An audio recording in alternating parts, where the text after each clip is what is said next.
ಕೇಂದ್ರ ಹಾಗೂ ರಾಜ್ಯ ಸರ್ಕಾರಗಳಲ್ಲಿ ದೊಡ್ಡ ಪ್ರಮಾಣದಲ್ಲಿ ಖಾಲಿ ಇರುವ ಹುದ್ದೆಗಳನ್ನು ತಕ್ಷಣ ಭರ್ತಿ ಮಾಡಬೇಕು ಎಂದು ಆಗ್ರಹಿಸಿ ಇಂದು ಧಾರವಾಡದಲ್ಲಿ ಪ್ರತಿಭಟನೆ ನಡೆಯಿತು. ವಿವಿಧ ಸಂಘಟನೆಗಳ ನೇತೃತ್ವದಲ್ಲಿ ಯುವಕರು, ಉದ್ಯೋಗಾಕಾಂಕ್ಷಿಗಳು ಹಾಗೂ ವಿದ್ಯಾರ್ಥಿಗಳು ಭಾಗವಹಿಸಿ ಸರ್ಕಾರದ ವಿರುದ್ಧ ಆಕ್ರೋಶ ವ್ಯಕ್ತಪಡಿಸಿದರು. ಹಣಕಾಸು ಸಚಿವಾಲಯವೇ ನೀಡಿದ ಮಾಹಿತಿಯ ಪ್ರಕಾರ 2025ರ ಜುಲೈ ತಿಂಗಳಿನ ಮಟ್ಟಿಗೆ ಕೇಂದ್ರ ಸರ್ಕಾರದ 78 ಇಲಾಖೆಗಳಲ್ಲಿ 9.79 ಲಕ್ಷಕ್ಕೂ ಹೆಚ್ಚು ಹುದ್ದೆಗಳು ಖಾಲಿ ಇವೆ. ರೈಲ್ವೆ ಇಲಾಖೆ ಅಗ್ರಸ್ಥಾನದಲ್ಲಿದೆ. ಅದೇ ರೀತಿ ಕರ್ನಾಟಕದಲ್ಲಿ ಮಾತ್ರವೇ 43 ಇಲಾಖೆಗಳಲ್ಲಿ 2,84,881 ಹುದ್ದೆಗಳು ಖಾಲಿ ಇವೆ ಎಂದು ರಿಪೋರ್ಟ್ಗಳು ಸೂಚಿಸುತ್ತಿವೆ.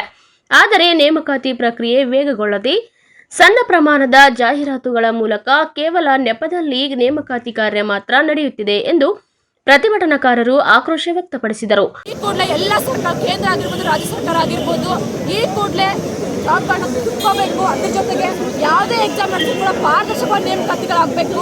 ಅದ್ರ ಜೊತೆಗೇನೆ ವಯೋಮಿತಿನ 30ರಿಂದ 33 ಜಾಸ್ತಿ ಮಾಡಬೇಕಂತೇಳಿ ಇನ್ನು ಹಲವಾರು ಬೇಡಿಕೆ ಇಟ್ಕೊಂಡಾಗ ವಿದ್ಯಾರ್ಥಿಗಳು ಬೀದಿಗೆ ಇದ್ದೀವಿ. ಇದು ಕೂಡ ಸರ್ಕಾರಗಳು ಸದೆ ಪಡೆಯಕ್ಕೆ ಏನೇನು ಮಾಡಬೇಕು ಪ್ರಯತ್ನಗಳು ಎಲ್ಲ ಮಾಡಿದೆ. ಆದರೂ ನಾವು ವಿದ್ಯಾರ್ಥಿಗಳು ಒಂದಾಗಿ ನಮ್ಮ ಒಗ್ಗಟ್ಟಿನ ತೋರಿಸ್ತಾ ಇದ್ದೀವಿ ಎಲ್ಲರೂ ಕೂಡ. ಇದು ನಿಲ್ಲಲ್ಲ ಈ ಹೋರಾಟ. ಎಲ್ಲಿವರೆಗೆ ಕಾಲ್ಪಡಾಗಲ್ವೋ ಅಲ್ಲಿವರೆಗೆ ನಮ್ಮ ಹೋರಾಟ ಇರುತ್ತೆ sir. Singadi, Dharwad district organiser.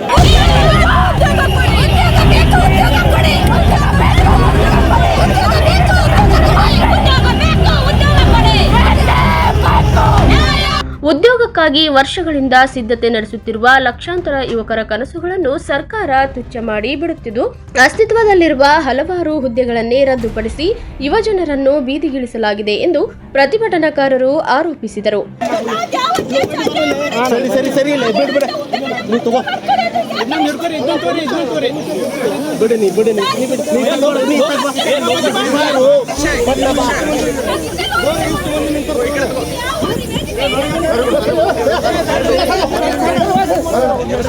Abhishek ಜೊತೆ ಶಶಿಕಾಂತ್, ಯೂನಿವರ್ಸಲ್ ನ್ಯೂಸ್, ಧಾರವಾಡ.